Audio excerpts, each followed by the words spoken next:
They're knocking on your door. There's 4 or 5 officers there. They're asking for consent to come into your home and examine your firearms. Your chest is in your throat. You're scared. Would you know what to do if the ATF wants to come into your home? Guys, watch this video, get the education you need, and join the fight for freedom today. Hey guys, Aaron Dorr here with an update for gun owners. Over the last couple of months, we have seen an increasing number of reports of state and local law enforcement going to the homes of gun owners at random, they say, trying to get permission to come in your home and search your home for firearms. What we've seen in the past from the ATF is a request to match up the serial numbers of the firearms in your home with the guns reflected on your 4473 form. Side note, make no mistake, they have a complete list if you bought your guns from an FFL dealer. So what a lot of people have been asking us over the last couple of months now, what do I do if that happens? I'm sitting there as the guy in Delaware was several months ago, enjoying a late breakfast with his family. The ATF, with multiple heavily armed officers, agents, comes to my door with local law enforcement, and they are aggressively trying to get consent from me to let them into my home. What do I do? What do I do? Guys, we're proud to give you a top 5 list of things you must do and must not do if that happens to you. I'm going to break that down for you guys momentarily. This is all part of the response that we have to be very clear on as gun owners against the new America that we live in today. There was a time when even asking the question about the feds coming to your door, inspecting your guns, people would laugh at you. But this is a different America now. We're now under the Biden crime family version of America. And under the Biden crime family rules, anybody in the conservative space is now a target. So if you're a gun owner, if you're a pro-lifer, if you're a conservative of any kind, the government has been weaponized against you. That's why we're seeing 5 a.m. raids by the FBI of peaceful pro-life leaders' homes with machine guns put in the face of young children. That's why we're seeing gun stores that have been in operation for decades raided by the ATF with overt hostility on a surprise random audit. This is intentional stuff. And they are trying to intimidate all of us into meekly complying with the radical left's agenda on all the issues. And so this is more and more becoming a reality that we must all be prepared for. So if this happens to you, what do you do? Before I give you the list, I want to make sure that everyone has a clear grasp of the Fourth Amendment. There are many people that simply might not know, do you have the right to resist the government to not let them into your home or not? Because you're not taught this stuff in school these days. We're just not. So without further ado, I want to read the Fourth Amendment to you in its entirety, because in case you don't know, you absolutely have the right to tell the government, no, they may not come into your home. They may not come into your car. They may not come into your cell phone to search it unless they have a warrant. Here is the Fourth Amendment. The right of the people to be secure in their persons, houses, papers, and effects against unreasonable searches and seizures shall not be violated, and no warrants shall be issued but upon probable cause, supported by oath or affirmation, and particularly describing the place to be searched and the persons or things to be seized. What does that mean? It means that our founding fathers just came out of a system of government where the king could simply point to somebody and deem that person a political opponent and turn his life upside down. His men could come, storm your castle, search your property, and toss you in prison simply because the king ordered it. And so our founders said, not in America. We're going to have a requirement that there be a search warrant issued by a judge that specifically says what the government's looking for and where they can look for it before we're going to have the government go into somebody's home. That's what the Fourth Amendment says. There must be a warrant before the government can come into your home. Now, there's various kinds of warrants, right? There are search warrants. There are arrest warrants. There are other types of ways the government can get in there. But if they don't have a warrant, they are reduced to consent. That means you have to give them permission to come into your home to search it. If you don't give that permission, and if they don't have a warrant, guess what? They cannot come into your home. I want to say that again. If you do not give them consent and they do not have a warrant, and I guess the third way would be obvious probable cause, visible probable cause that a crime is being committed, the government cannot come into your home to search for anything, including your firearms. So you have to steel yourself in your gut to say, I'm never going to give the government consent to search my property. And I want to be clear, I'm going to say home in this video. This applies as well to your car. It applies to your cell phone. It applies to your effects, to your papers, as the amendment says. All of your possessions, they are yours to protect. The government may not search them, may not seize them unless they have a warrant or you give them consent. So with that context, I'm going to give you the top 5 list we promised you. Number 1, what to do if the government comes to your home and wants to inspect your firearms. Number 1, never respond with anger. Never respond with anger. Look, I get it. As a man, as a conservative who cares about freedom, the idea that the feds, the ATF, FBI, DOJ, or even local law enforcement would come to my home and try to bully me into giving them consent to search my firearms, it fills me with a righteous indignation that borders on anger. You have got to choke that down if you're in the middle of a situation like this. If you respond with anger against a government official, it's not going to end well in the situation. Do not respond with anger. I want to be clear. If they have a warrant, they're not going to ask for consent. If they have an arrest warrant, they will arrest you and they'll use force to do it. If they have a search warrant, they will search your home and they will use force against you to do it.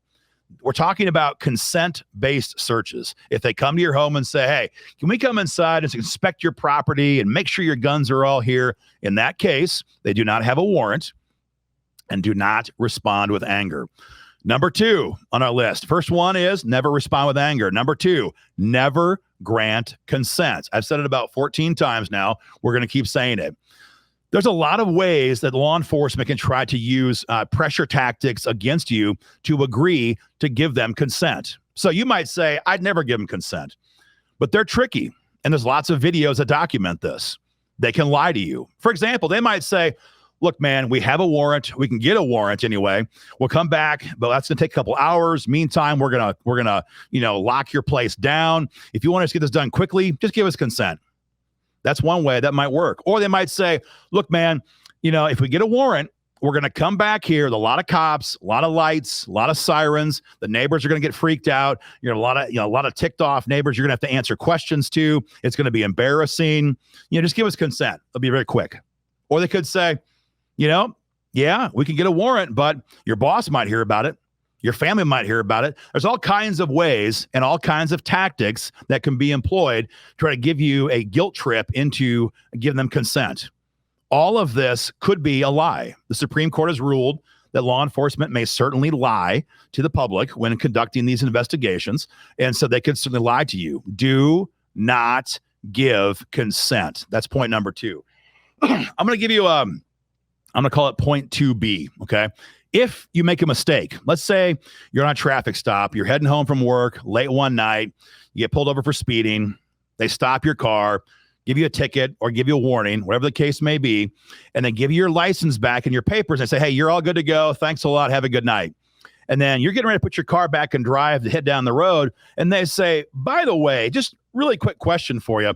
There's no guns or weapons or narcotics in the car, is there? If that happens, that's called a pretext stop. And that means that law enforcement has stopped you not for the original reason of the stop, in this case, speeding. They stopped you because they're hoping to find a way to search your car. That's a pretext stop. Taillight, roll a stop sign, speeding, lane change, no blinker. They will find a reason to lawfully pull you over. And then once the stop has officially ended and you're free to leave, they'll ask you for consent to search your car. Because when you say, no, there's nothing in my car is illegal, they'll say, you wouldn't care if we searched real quick, would you? And most people, because they're honest people who did not tell a lie, they'd say, well, yeah, okay, I guess you can search my car. Number 1, like I said, don't give consent. But here's point B. If you make a mistake If you make a mistake and you grant consent and you're getting out of your car and that cop is getting his flashlight in his hand, and he's having you stand back by the trunk, and he has another officer is watching you, understand and do not forget this. You can revoke consent. I'm going to say it again. If you make a mistake and you say, yeah, you can search my car, and you're walking out of your car and you think, you know what, that was wrong. I listened to Aaron Doerr's video. He said, don't give consent. You can withdraw consent. You can withdraw consent. Simply say very loudly, officer, I've changed my mind. I withdraw consent. You may not search my car, or you may not search my home, or you may not search my phone. You may not search my outbuildings. If you make a mistake and you grant consent, you may withdraw consent. Now, I want to be clear on this. If they have consent for a moment and they're in your car, let's say, or your home or whatever, and they find something that gives them probable cause to believe there's a crime underway, they then do not have to listen to you. Okay. So if they come into your home and they see, if you're in New York State, let's say, or Maryland or Connecticut, and they see a 30-round magazine on on your book table, well, that's a crime, right there. At that point, they can lock the home down, get a search warrant, and search the entire home. Your consent is no longer required. So if they have not established probable cause, you can tell them you are withdrawing consent and ask them to leave your home. Now, they may not do it. They might do it. It kind of depends. But if it's being recorded in some capacity, that will give you legal defense later on if the matter goes to court. If you have withdrawn consent and they don't respond, that can be used to your protection in court. So, number one, do not respond with anger. Number two, never give consent. 2B was you can revoke consent if you make a mistake. Number three, this might be challenging to some of you. Never engage in conversation. Now, it might seem kind of impossible. You want us to say, no, you can't search my house. I have to speak to him. Well, I understand that. You can use simple words. You can use things like, no, you may not search my home. That's 4 or 5 words. It's a complete sentence. That's fine. But if you engage in a back and forth, if you engage in a conversation about how many guns you have, when you bought your last firearm, how your guns are stored, if you have loaded magazines in your firearms, if you engage in an ongoing back and forth conversation, you are giving them the ammo they need to come after you.